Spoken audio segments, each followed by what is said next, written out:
গোপন নথিতে চাঞ্চল্যকর তথ্য।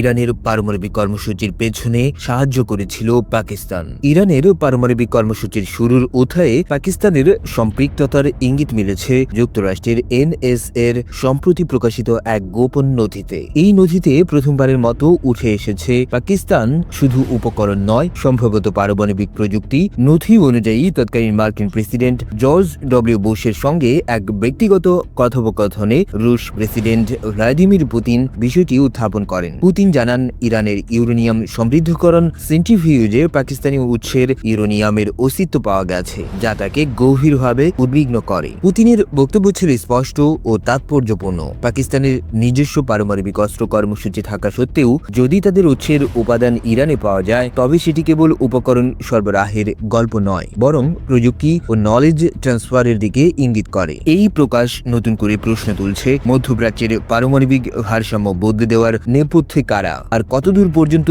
গিয়েছিল তাদের সহযোগিতা।